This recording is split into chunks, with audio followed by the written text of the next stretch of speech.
Halo pemirsa Binus TV, kembali Anda menyaksikan program The Inspirator, sebuah program yang dimana kita mengupas kisah, perjalanan, dan perjuangan sukses dari setiap narasumber kami. Dan senang sekali, di hari ini saya akan sharing dengan satu anak muda yang luar biasa. Beliau adalah seorang entrepreneur muda, seorang penulis buku juga, dan saat ini sebagai seorang investor di bidang properti. Dan Anda pasti penasaran tentang siapa beliau. Kita akan lihat VT profile beliau berikut ini. Herianto Tandra, pria kelahiran 20 Agustus 1980, memiliki karir gemilang yang dimulai dari menyelesaikan pendidikannya di Universitas Bina Nusantara tahun 1998 hingga 2002. Di tahun 2002 hingga 2004, ia menyelesaikan gelar Magister Manajemen di Universitas Tarumanegara. Dan dimulai dari tahun 2002 hingga saat ini, menggeluti pendidikan di Universitas Prudentia, jurusan Financial Freedom.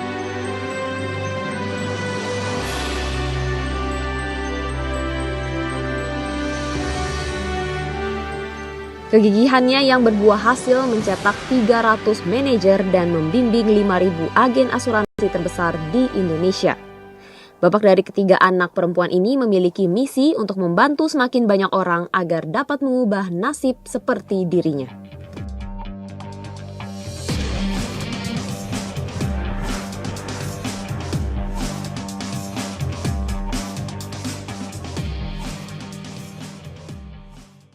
Oke pemirsa, tadi Anda sudah saksikan VT profile beliau dan sudah bersama saya di sini Pak Herianto Tandra, dan kita akan langsung bincang dengan beliau.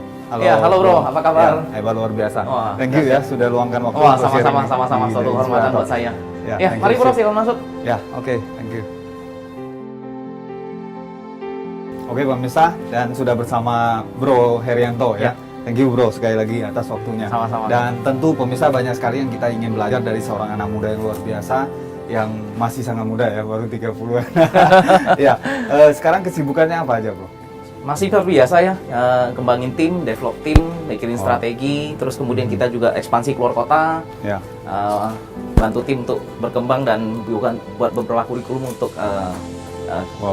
kita punya training center. Luar biasa, saya dapat informasi tim Bro termasuk salah satu agensi hampir terbesar di Indonesia. Selama ini pengembangannya seperti apa? Kita fokus pada pengembangan human resource ya, jadi pengembangan leader dan bagaimana supaya leader-leader itu bisa kemudian menjadi leader dan memimpin timnya dengan baik, mengembangkan timnya dengan baik. Intinya kalau saya bilang dari bisnis adalah duplikasi. Ya, luar biasa. Dan saya lihat tim Bro Herianto ini kebanyakan anak muda. Nah sebenarnya ada dua sisi ya, anak muda ini kan energinya luar biasa, semangatnya luar biasa, tapi seringkali semangatnya juga naik turun. Nah maintainnya seperti apa? Yang paling penting saya bilang anak muda paling terutama adalah harus menemukan apa impian dan visi terbesar dalam hidupnya. Wow. Kalau kita udah menemukan impian itu, udah menemukan visi itu, maka untuk jalannya udah gampang. Ya, jadi lebih ke gali visi misi mereka ya. Betul. Wow, luar biasa. Nah selama ini apa yang Bro share ke mereka sehingga mereka bisa ibaratnya terbakar dan mau mengejar impian mereka? Saya percaya semua anak muda itu punya potensi. Entah anak muda, orang tua, siapapun itu, setiap manusia pasti punya potensi. Cuman kadang-kadang mereka tidak mengeluarkan potensinya, bukan karena mereka tidak punya kemampuan akan potensi, tetapi tidak mau mengeluarkan. Ya, mungkin adalah alasannya, atau mungkin impiannya, atau mungkin belum kepepet untuk mengeluarkan potensinya, seperti itu. Jadi kita fokus pada menemukan potensi itu dan kemudian mengeluarkan potensi tersebut. Sehingga rata-rata saya yakin pasti karena anak muda mereka masih banyak impian. Betul. Dan mereka pasti semua mengejar impian mereka ya. So nggak heran perkembangannya luar biasa. Saya baca ini sejarahnya luar biasa sekali. Ya enggak, itu karena tim-tim kita luar biasa, anak-anak juga support ya, semua bekerja sama dengan baik, akhirnya kita jadi besar seperti sekarang. Wow. Dan saya lihat Bro baca tulis buku juga yang judulnya itu buku pertama saya, Be Your Own Boss. Sekarang lagi bikin buku kedua, mungkin bulan depan terbit. Tentang apa kira-kira? Yang kedua ini judulnya My Brave Action. Jadi ada 3 pokok yang kita bahas. Pertama adalah tentang visi, bagaimana pentingnya menemukan visi. Yang kedua adalah tentang belief. Ya, setelah kita menemukan visi, banyak sekali kita pada perjalanannya ketemu orang-orang yang kemudian meragukan visi kita, ya. Bagaimana kita harus meyakini visi kita bertahan pada impian kita. Dan yang ketiga adalah put semua dalam action. Jadi ada 3 pokok yang dibahas. Nanti mungkin bulan depan udah terbit nih, pihak Gramedia udah ngejar-ngejar saya terus. Luar biasa. Jadi ini akan lebih luar biasa lagi. Nah, yang buku pertama tahun berapa? Buku pertama saya tulis 5 tahun lalu ya. 5 tahun lalu ya. Ya. Dan itu mungkin menjadi satu challenge ya, buat semua orang untuk jadi bos diri sendiri. Betul, ya, betul. Karena mungkin anak muda setelah tamat kuliah dan sebagainya, mereka biasanya berpikir apakah mereka akan terjun ke dunia kerja atau bangun usaha sendiri. Betul. Tantangan kita di Indonesia adalah karena kebanyakan sekarang anak muda, kita di Indonesia terus terang kurang yang namanya pengusaha. Kita kurang entrepreneur. Ya. Jadi kita bisa galakin lebih banyak orang untuk menjadi entrepreneur, menjadi pemimpin, menjadi leader. Betul. Seperti itu. Salah satunya termasuk join tim Bro ya. Amin, amin. Jadi ini luar biasa sekali. Nah, kalau kita bicara tentang sukses, nah Bro kan sekarang sudah sukses sekali, muda, punya karir Masih yang belajar luar lah, biasa, masih belajar prestasi tim yang luar biasa. Nah, kalau kita bicara tentang sukses, menurut Bro itu syarat mutlak untuk menjadi sukses itu apa? Yang pertama, yang paling penting kalau saya bilang untuk mencapai sukses, yang kalau kita lihat benang merah dari setiap orang yang ada mencapai sukses di dunia manapun, di belahan manapun, nomor satu saya pikir adalah kerja keras. Saya percaya sekali dengan kerja keras. Ya. Setelah itu mungkin faktor lain. Setelah kerja keras kita perlu menemukan langkah-langkah action, strategi yang bisa menunjang menuju sukses tersebut. Jadi kerja keras di tempat yang salah juga tentu nggak benar. Kerja keras di tempat yang tidak optimal juga akan sia-sia. Jadi kita juga mesti selain menemukan kerja keras, kita mesti tahu action, langkah apa yang perlu kita lakukan yang bisa menuju impian kita. Betul. Wah, mungkin termasuk kendaraan apa yang dipakai. Betul, gitu. betul. Ya, luar biasa sekali. Nah, kalau bagi seorang awam, misalnya saya sebagai seorang anak muda baru tamat kuliah atau masih kuliah bahkan, tapi saya ingin sukses seperti Bro Herianto. Kira-kira langkah apa yang harus saya lakukan? Banyak anak muda ya, terutama pemirsa Binus TV ya. Kebetulan saya juga lulusan Binus, Bro. Ya, betul sama. Ya, cuman udah angkatan lama. Ya. Oke. Jadi yang paling penting saya bilang, menurut saya yang paling penting adalah menemukan yang namanya tanda kutip jati diri. Ya, artinya apa yang kita sukai, kita maunya ke arah mana, apa impian terbesar kita, apa passion kita. Ya, dari situ kita bisa mencari arah kemana kita mau. Ya, mungkin banyak diantara teman-teman kita yang di Binus ya, yang kemudian masih bekerja, masih kuliah sambil bekerja. Kita masa-masa kuliah menurut saya adalah masa yang paling penting dalam menemukan tahap awal penemuan jati diri tersebut. Betul. Jadi kita maunya kemana, arahnya kemana. Setelah tamat mau menjadi apa? Betul. Dan kalau bisa jadi pengusaha seperti itu. Ya. Jadi mulai starting kembangin dari situ ya. Betul. Oke. Dan setelah itu mungkin baru kita lihat step-stepnya seperti apa. Jadi lebih kembangin potensi diri kita. Wow, luar biasa sekali. Bro, tadi kita sudah sharing tentang apa yang dibutuhkan seseorang untuk menjadi sukses. Ya. Nah, kalau kita boleh flashback kembali, kira-kira dulu perjuangan Bro seperti apa? Dulu ya seperti semuanya orang memulai bisnis, bahwa pasti mulainya dari susah ya, dari nol ya. Saya juga dulu mulainya dari susah ya. Kadang-kadang orang melihat bahwa kita sekarang udah enak ya, asetnya banyak, uangnya banyak, uang naik mobil mewah segala macam, tapi mereka lupa bahwa semua dari situ berawal dari perjuangan dari nol, dari kecil. Saya mulai bisnis ini dari canvassing dulunya. Dari tahun berapa waktu itu? 2002. Lulus wisuda Binus 2002 bulan Juli. Nah, saya mulai di bulan September. Ya, jadi hampir 12 tahun ya. Sudah 12 tahun. Awal sekali. Nah, Bro anak rantau juga kan? Iya, saya dari daerah, dari Pontianak. Dari Pontianak ya. Betul. Nah, waktu itu kuliah di Binus. Di Binus juga. Ya. Nah, waktu itu bagaimana punya mindset langsung mau jadi orang sukses atau bagaimana? Ada momentum tertentu yang pada saat itu yang sebenarnya saya tidak, ya terima kasih pertanyaan, saya tidak disiapkan menjadi pengusaha sebenarnya. Saya disiapkan jadi karyawan. Jadi dulu mindset kita adalah, apalagi anak daerah ya. Kuliah ke Jakarta, cari nilai yang tinggi, cari IP yang tinggi, nanti kerja di perusahaan yang besar yang membayar kita dengan gaji mahal. Tapi saya kemudian menemukan beberapa pencerahan bahwa dunia employee, dunia kerja tidak seindah yang saya bayangkan. Ya, jadi ada beberapa penemuan-penemuan penting yang saya ada 3 penemuan penting sebenarnya yang saya alami waktu saya bekerja dulu sebagai karyawan, yang itu merubah total mindset saya tentang karyawan. Nah, akhirnya saya bilang, menurut saya jalan saya sebenarnya bukan jalan employee. Ya, employee kadang-kadang orang berpikir itu jalan yang paling aman, tapi menurut saya itu jalan yang justru mungkin bagi saya, mungkin bagi saya bukan pilihan saya seperti itu. Oh. Jadi waktu itu akhirnya ada magic moment apa atau momen penting yang tiba-tiba merubah mindset pola pikir bro pada saat itu? Ada. Saya dulu melihat awal pencerahan pertama saya adalah waktu saya bertemu dengan melihat tukang bakso. Jadi saya dulu di kantor saya, di kantor saya seberangnya kan kita kantor di Ruko. Jadi seberangnya ada orang yang jual bakso banyak, jual bakso, jual ketoprak siang-siang kalau kita sering makan di situ. Suatu hari saya pernah ngobrol dengan si tukang bakso. Jadi dia bilang, saya tanya sehari jual berapa? Dia bilang ya kadang-kadang 150 mangkok, 200 mangkok, satu mangkok 4.000. Saya hitung-hitung satu hari omsetnya 800.000.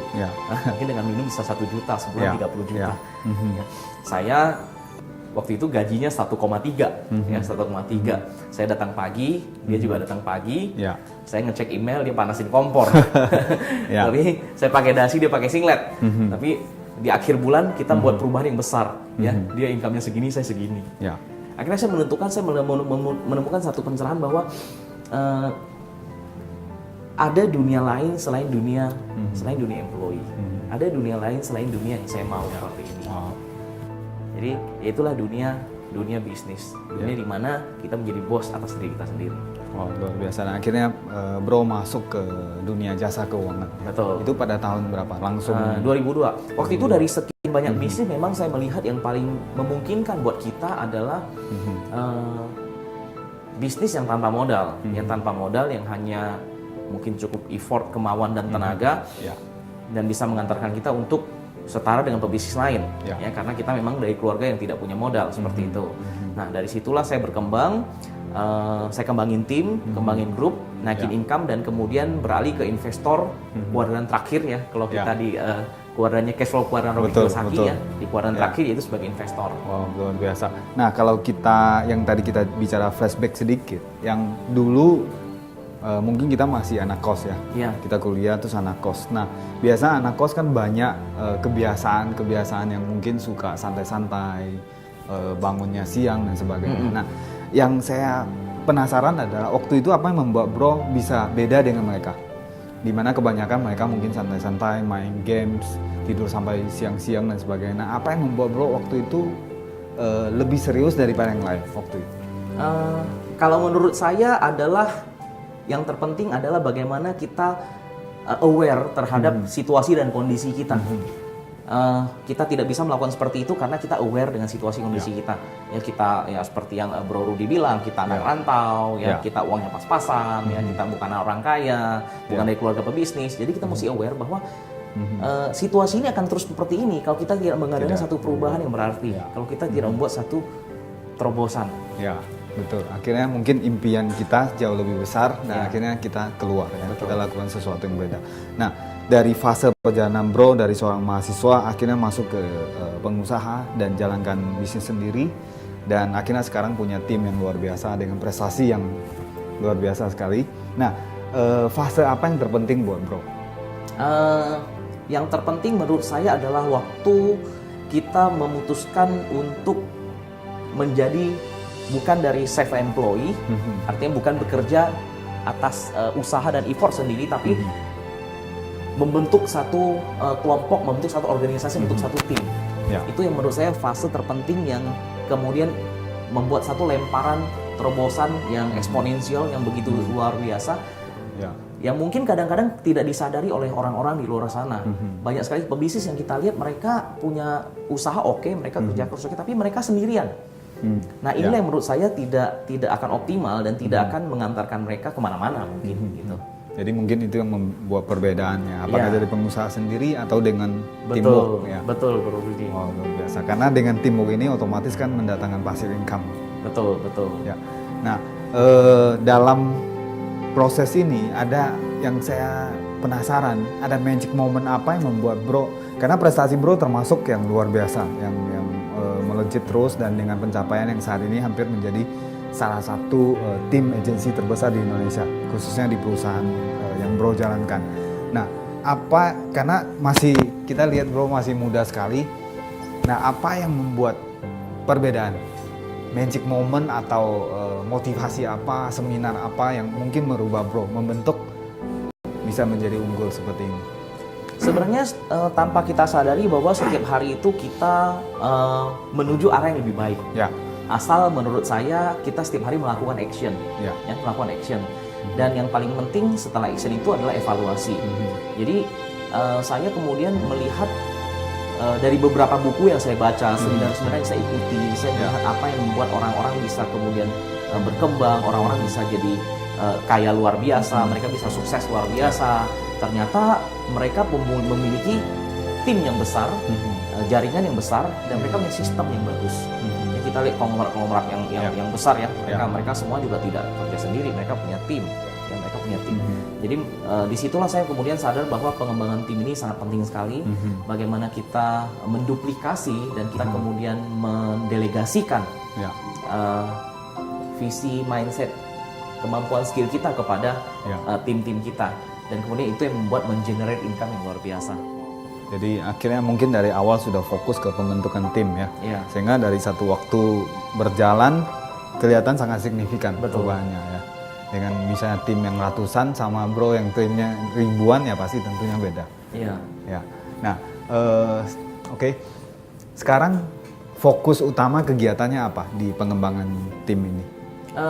Saya berusaha sekarang ini untuk men-generate orang-orang yang punya visi, punya mindset, dan punya action yang sama.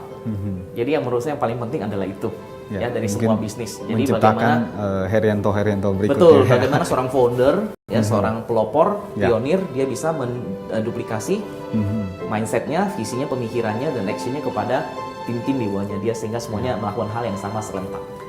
Dan tentu itu tidak gampang dan butuh satu effort. Makanya saya percaya sekali dengan training, saya percaya sekali dengan duplikasi akademi. Maka itu kita fokus sekali di pengembangan tim, kita fokus sekali pada training. Jadi sehingga semua orang yang masuk di tim kita akhirnya akan keluar menjadi hasil yang sama. Betul. Ibaratnya sudah ada sistemnya ya. Keluar masuk nanti diproses akan terbentuk menjadi pribadi yang sukses. Kita bicara tadi kan kita bicara tentang perjalanan karirnya Bro dan sebagainya. Nah, kalau kita bicara ke depan, the next big thing buat Bro apa?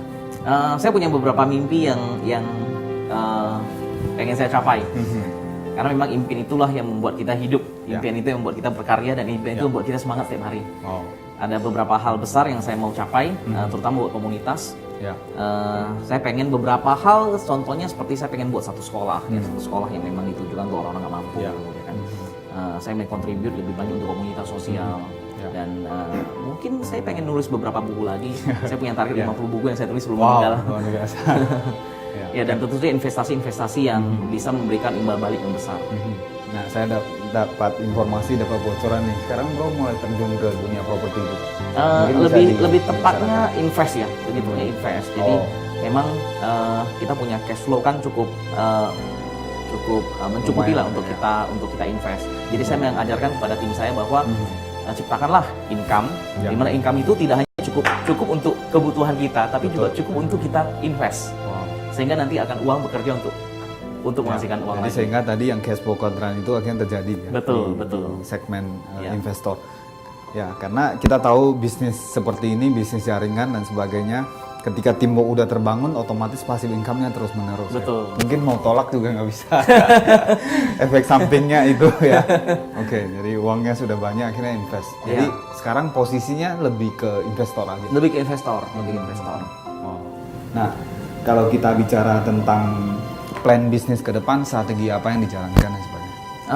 Sekarang ini adalah saya pikir yang paling penting dalam ke depan adalah kualitas sumber daya manusia, karena kita tahu tahun depan akan ada AFTA, banyak semua dunia, semua kawasan di Asia, negara-negara yang membuka diri, dan itu menjadikan tantangan tersendiri bagi kita yang lack of knowledge and skill. Jadi sekarang knowledge dan skill kita naikin, mindsetnya juga kita perbaiki supaya lebih baik lagi, sehingga bisa nanti berkompetisi dengan kawasan kita di Asia.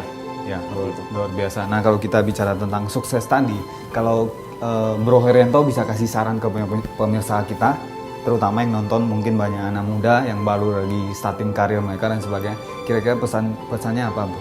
Ya, buat pemirsa Binus TV, pesan saya bagi Anda semua yang saat ini masih sedang kuliah, sedang menimpa ilmu, nomor 1, teruslah bermimpi, ya.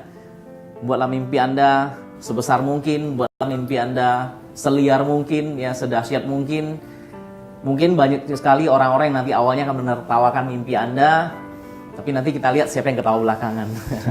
Wow. Nah, yang kedua adalah menemukan kendaraan yang tepat, menemukan peluang yang tepat. Ya, banyak sekali orang yang punya kemampuan bagus, mereka punya kapasitas bagus, punya kapabilitas bagus, tetapi berada di tempat yang salah.